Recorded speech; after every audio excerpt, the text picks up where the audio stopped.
The Waldorf Astoria's grand ballroom shimmered under a sea of crystal chandeliers on March 21, 2025. It was the Hope Foundation Gala, an annual ritual where New York's elite mingled, sipping champagne and trading boasts disguised as charity. Among the crowd stood Barron Trump, 19, tall and lean, his sharp blue eyes cutting through the haze of wealth. Dressed in a plain black suit, no tie, no flash, he stood apart, a quiet figure amid the noise. Most saw him as the youngest Trump, a kid born into fame, but Barron was more, a chess player in a world of checkers, a mind honed by years of watching power play out. Near the bar, Victor Vic Malone held court like a rock star. At 28, he was a rising name in the city's business scene, a self-made millionaire with a slick smile and a swagger that screamed new money. His dark hair was styled to perfection, his tailored suit hugged his frame, and his Rolex gleamed as he waved his hands, spinning tales of million-dollar deals. Vic had climbed fast. Too fast, some whispered, building a luxury import empire that dazzled the tabloids. Tonight, he'd dropped $500,000 on the gala, a loud flex to cement his status. The trouble sparked when the MC, a poised woman with silver hair, called Barron to the stage. He'd donated quietly, a smaller sum, but someone had spilled his name. He stepped up, reluctant, his voice steady but brief. "I'm here for the cause, not the applause," he said, nodding once before heading back. The crowd clapped politely, until Vic's voice sliced through the air. "Touching stuff, Barron," Vic shouted, leaning against the bar with a smirk, a tumbler of whiskey in hand. "What's this? A trust fund kid playing hero? Stick to TikTok, buddy. Leave the big leagues to me." Laughter rippled through the room, sharp and uneasy. Vic's green eyes glinted with malice, feeding off the attention. "Seriously, what's your deal? Daddy's shadow too cozy for you?" Barron froze mid-step, his back to Vic. The room hushed, sensing a storm. Slowly he turned, his face a mask of calm, but his gaze locked on Vic like a predator sizing up prey. "You think I'm nothing, Malone?" he asked, his tone low, deliberate, carrying a weight that stilled the chatter. Vic straightened, brushing his jacket with mock flair. I know. You're a spoiled name, not a player. Prove me wrong, or crawl back to your penthouse." The crowd leaned in, caught in the tension. Vic was young, brash, and ruthless, a shark who'd eaten smaller fish for breakfast. Barron was an untested kid, or so they assumed. "Name your terms," Barron said, his voice a quiet thunderbolt. Vic grinned, swirling his drink. "All right, hotshot. A business duel, 30 days to turn a fake $10 million into the best venture. Public vote at the next gala decides. Winner gets bragging rights. Loser donates another $500,000 and admits they're a fraud. You in or you out." It was a sucker's bet. Vic had connections, a flashy track record, and a knack for bending rules. Barron had a name but no public wins. The crowd murmured, some smirking, others shaking their heads. Vic was setting a trap, and Barron walked right in. "I'm in," Barron said, stepping off the stage. He brushed past Vic without a glance, leaving the younger man blinking in surprise. The room exploded in whispers. This wasn't a game anymore. It was a showdown. Later that night, Vic lounged in his Tribeca loft, laughing with his crew over vodka shots. "The kid's toast," he bragged, kicking his feet up on a glass table. "I'll bury him by week 1. He'd built his empire on hustle, and a few dark corners no one dared question. Barron Trump was just another punk to crush. Across town, Barron sat alone in a modest apartment overlooking the Hudson. Papers and screens cluttered his desk as he pulled up files on Vic, tax records, import logs, odd gaps in his story. His fingers danced across the keyboard, his mind sharp and relentless. Vic thought he knew Barron, thought he was a rich brat with no spine. But Barron had spent his life studying power, learning from his family's triumphs and scars. He'd turned down glitz for grit, mastering strategy while others partied. Vic's first mistake was the insult. His second was thinking Barron wouldn't bite back. By dawn, the city buzzed with the news. Headlines blared, "Trump Scion versus Import King, the $10 million face-off." Twitter lit up, bets favoring Vic. Barron ignored the noise. He dialed a number, a grizzled ex-FBI agent turned private eye, and said, "I need dirt on Victor Malone. Deep dirt." The man grunted, then agreed. The board was set. Vic, meanwhile, strutted into his office, barking at his team. "Track the kid's every move," he snapped. "I want him humiliated." He leaned back in his chair, smirking at the thought of Barron's fall. To him, this was a slam dunk. To Barron, it was a hunt. As the sun rose over Manhattan, two men, one young and untested, the other brash and overconfident, stepped into a battle that would unravel secrets, shatter egos, and leave one in ruins. The clock was ticking, and the stakes were higher than anyone knew. The morning after the gala, New York woke to a city electric with gossip. The showdown between Barron Trump and Victor Vic Malone was the talk of every coffee shop, boardroom, and Twitter thread. By noon, the rules were set. Each had 30 days to craft a hypothetical $10 million business venture, judged by a public vote at the next Hope Foundation gala. The prize was pride. The penalty was a $500,000 donation and a televised confession of failure. For Vic, it was a chance to cement his legend. For Barron, it was a test of survival. Vic wasted no time. He strutted into his sleek office overlooking the East River, barking orders at his team of assistants, sharp young hustlers in designer sneakers. "Get me projections, contacts, the works," he snapped, tossing his jacket over a chair. "And find out what the Trump kid's cooking. I want him crushed." He leaned back, smirking at a framed photo of himself shaking hands with a senator. Vic had built his import empire, luxury cars, rare wines, exotic leathers, on charm and shortcuts. Taxes? Paperwork? He had people for that. Barron didn't stand a chance. Across town, Barron sat alone in his apartment, the hum of the city faint beyond his window. His desk was a war zone of laptops, legal pads, and coffee cups. He'd already sketched out his venture, a green tech startup, a solar-powered logistics hub for urban deliveries. It was bold, practical, the kind of idea that could sway a public tired of empty flash, but he knew Vic wouldn't play fair. Barron opened a file from his ex-FBI contact, Jack Hensley, a gruff 60-something who'd spent decades chasing smugglers. "Malone's clean on the surface," Jack's email read, "but his shipments spike at odd hours. Dig deeper." Vic kicked off his campaign with noise. By day 3, he was on every podcast, flashing his grin and pitching his venture, a luxury yacht rental app, elite sales, aimed at the ultra-rich. "This is what winners do," he bragged on a morning show, his voice dripping with swagger.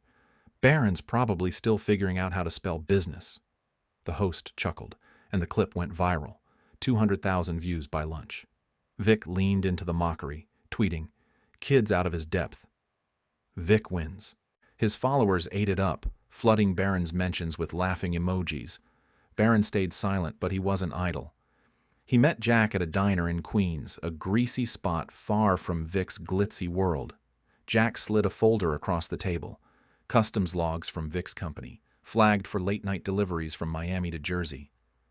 "Nothing solid yet," Jack muttered, sipping black coffee. "But these ain't just car parts. Too many red-eye runs, too little oversight." Barron nodded, tucking the folder away. He didn't need proof yet, just a thread to pull. Vic upped the ante on day 5. A tabloid ran a hit piece. "Trump heir flounders in business bet. Insiders say he's clueless." The insiders were anonymous, but the timing reeked of Vic. Social media piled on, with memes of Barron as a spoiled rich kid drowning in paperwork. Vic retweeted the best ones, adding, "Told ya, game over." His team dug too, hiring a PI to tail Barron, snapping photos of him at the diner. "What's he doing in Queens?" Vic laughed, showing the pics to his crew. "Meeting his nanny?" Barron saw the article, the tweets, the photos. He didn't blink. He called Jack again. "They're watching me," he said, voice calm. "Good. Let 'em."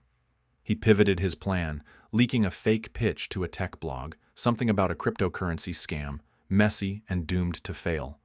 Vic's PI snatched it up, and by nightfall, Vic was crowing on X. "Crypto crash incoming, Barron's toast." The trap was set. Behind the scenes, Barron's real project took shape.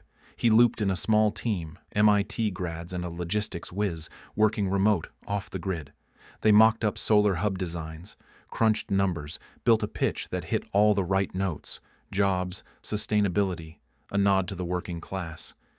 He kept it quiet, letting Vic chase the decoy. Meanwhile, Jack dug deeper, tracing Vic's shipments to a shell company in the Caymans. "Smells like contraband," Jack texted. "Maybe art, maybe worse. Need more time." By day 10, Vic was riding high. His yacht app had buzz. Celebrities endorsed it, influencers hyped it. He threw a party at his loft, champagne flowing as he toasted his inevitable win. "Barron's a ghost," he slurred to a guest, grinning. "Probably crying to mommy by now." The room laughed, but Vic didn't see the shadow creeping closer. Barron, meanwhile, sat in his apartment, staring at a photo Jack had sent. A blurry shot of Vic at a Jersey dock, midnight, unloading crates with no labels. "Gotcha," Barron whispered. He didn't need to shout, not yet. Vic's arrogance was his weapon, and Barron was sharpening it with every smug tweet, every loud boast. The game was just beginning, and the stakes were about to climb higher than Vic could imagine. 2 weeks into the showdown, Victor Vic Malone was flying high. His yacht rental app, Elite Sales, dominated the headlines, fueled by a slick PR blitz and endorsements from B-list actors and Instagram stars. On day 14, he strutted onto a midday talk show, his grin wide as he waved to the crowd. "Barron Trump's a no-show," he crowed, lounging in the guest chair. "Kids probably hiding under his gold-plated bed.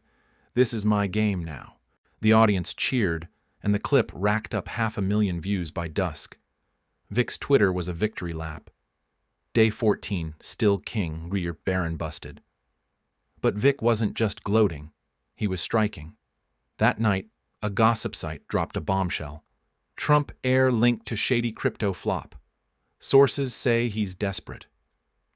It was the decoy Barron had leaked, twisted with extra dirt, fake emails, forged screenshots, courtesy of Vic's PI. The story spread like wildfire, painting Barron as a reckless amateur. Vic leaned back in his loft, sipping bourbon, laughing with his crew. "Told you he's a fraud," he said, retweeting the article with a winking emoji. Across town, Barron barely glanced at the headlines. He sat in his apartment, eyes fixed on a screen showing Jack Hensley's latest find, a customs report from 2023 buried deep in a federal database. It flagged a Malone shipment, unlisted cargo from Miami, seized but quietly released after a clerical error. Jack's gravelly voice crackled through the phone. "This ain't wine or leather, kid. Looks like art. Stolen, maybe looted. He's dirty." Barron's lips twitched into a half-smile. "Keep digging," he said, hanging up. The mask was slipping, and he was ready to rip it off. Vic, oblivious, doubled down. On day 16, he threw a curveball.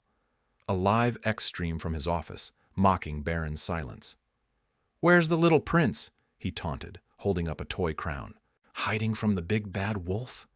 His followers ate it up, flooding the chat with jeers. But midstream, a glitch hit. Someone hacked the feed, flashing a single frame. A blurry photo of Vic at a dock, crate in hand. It vanished in seconds, but the damage was done. Vic's smirk faltered. "Tech glitch," he barked, ending the stream. Behind closed doors, he was rattled. "Find who did that," he hissed to his team, pacing. "Now!" Barron didn't claim credit. He didn't need to. The photo was Jack's, a warning shot. He'd slipped it to a hacker friend, timing it perfectly. While Vic scrambled, Barron's real project hummed along. His solar logistics hub was nearly ready, blueprints finalized, a pitch video in the works. He kept it locked down, letting Vic chase ghosts. But the game was shifting. Jack called again, voice tense. "Got a lead. Malone's tied to a dealer in Jersey. Rare statues, black market. One more push and we've got him." Vic felt the heat. On day 18, he crossed a line. A late-night text hit Barron's phone, an unknown number. "Back off, kid, or you'll regret it." Barron stared at it, then forwarded it to Jack. "Trace this," he said. Jack grunted. "He's spooked. Means we're close." Hours later, Jack texted back. "Burner phone, bought in Jersey. Malone's losing it." The next morning, Vic upped the threat. A thug in a hoodie, hired muscle, cornered Barron outside his building, voice low. Drop the game, rich boy, or you're done. Barron didn't flinch, his eyes cold. Tell Vic he's digging his own grave, he said, walking away. The thug hesitated, then vanished into the dawn. Barron didn't call the cops. He called Jack. He's desperate, he said. Push harder. By day 20, the board was set. Vic's arrogance had cracked, his threats exposing his fear. Barron held the ace. Proof of Vic's crimes was close, and his own venture was primed to stun. The city watched, sensing blood. Vic thought he was winning. Barron knew he was waiting. Day 30 dawned cold and gray over New York, the air thick with anticipation. The Hope Foundation Gala loomed that night, the stage set for Barron Trump and Victor Vic Malone to unveil their ventures and settle their score. Vic strutted into the Waldorf Astoria early, his tailored suit crisp, his grin smug. His yacht app, Elite Sales, was polished to perfection, a glitzy promo video, endorsements from influencers, a promise of luxury for the elite. He'd spent the last week burying Barron in noise, tweets, interviews, a last-minute smear about Trump's crumbling empire. "The kid's finished," he boasted to his crew, sipping champagne backstage. "Tonight's my coronation." Barron arrived late, slipping through a side door, unnoticed. His black suit was unchanged, his face calm, but his eyes sharp as steel. He carried a slim laptop and a USB drive, his weapons. Jack Hensley's final report had landed at midnight. Irrefutable proof tying Vic to a smuggling ring, stolen antiquities, looted from war zones, funneled through Jersey docks under fake manifests. Photos, wiretaps, a confession from a dock worker flipped by Jack. Barron hadn't slept. He didn't need to. The trap was ready to spring. The ballroom filled fast. 500 guests, cameras rolling, live stream buzzing. The MC took the stage, her silver hair gleaming. "Tonight we crown a winner," she said, smiling. "Victor Malone goes first." Vic bounded up, oozing charm. His pitch was slick, yacht rentals for millionaires, a gold-plated fantasy. The crowd clapped, some nodding approval. He ended with a jab. "Barron's next, if he's got anything left to show." Laughter rippled. Vic sat, smirking, sure he'd won. Barron stepped up, silent, plugging his USB into the projector. The screen lit up, not with the crypto flop Vic expected, but a sleek solar logistics hub, green tech, urban delivery, jobs for the working class. His voice was steady, cutting through the room. "This isn't about flash, it's about the future." Numbers flashed, cost savings, carbon cuts, scalability. The crowd leaned in, murmurs growing. A few clapped, then more. Vic's smirk faded. This wasn't the flailing kid he'd mocked. Then Barron paused. "But this isn't just about business," he said, clicking to a new slide. A photo. Vic at a dock, crate in hand, time-stamped. Gasps echoed. Another slide. Customs logs, wiretap transcripts, a list of stolen statues. Priceless, illegal. "Victor Malone built his empire on crime," Barron said, his tone ice-cold. "Smuggling, lies, threats, that's his real venture." The room erupted. Shouts, whispers, phones snapping pics. Vic shot to his feet, face red. "This is slander," he yelled. "Fake news!" Barron didn't blink. He played an audio clip, Vic's voice, barking at a thug. "Make the Trump kid disappear." The crowd froze. Vic lunged for the stage, screaming, "Cut the feed!" Too late. The live stream spiked. 2 million viewers and climbing. Then the twist. Vic's hired muscle, the hoodie thug from day 19, burst in, panicked. "Cops are here, Vic!" he shouted, shoving through guests. Vic spun, wild-eyed, and bolted for the exit, right into Jack Hensley and 2 NYPD officers. Handcuffs clicked. "Victor Malone, you're under arrest for smuggling and conspiracy," an officer barked, dragging him back. Vic thrashed, yelling, "You set me up, Trump!" Barron watched, silent, as Vic's empire crumbled in real time. The crowd parted, stunned, some filming, others turning away. The MC stammered, we'll tally the votes." But it didn't matter. Barron's solar hub won in a landslide, 87% to Vic's 13%. The $500,000 check Vic owed was moot. He'd be broke by morning. By midnight, Vic sat in a cell, his suit wrinkled, his swagger gone. The news ran wall to wall. Smuggler tycoon busted at gala. Trump heir exposes all. His loft, his cars, his accounts seized. His crew scattered, his name trashed. Barron, meanwhile, left the gala quietly, declining interviews. He walked into the night, the Hudson glinting under streetlights, and dialed Jack. "Thanks," he said simply. Jack chuckled. "You're a hell of a kid." The city woke to a new story. Pride felled, justice served. Vic's rise had been a house of cards, Barron's silence a blade. For those who'd watched, old enough to remember Watergate, young enough to scroll X, the lesson lingered. Never underestimate the quiet ones.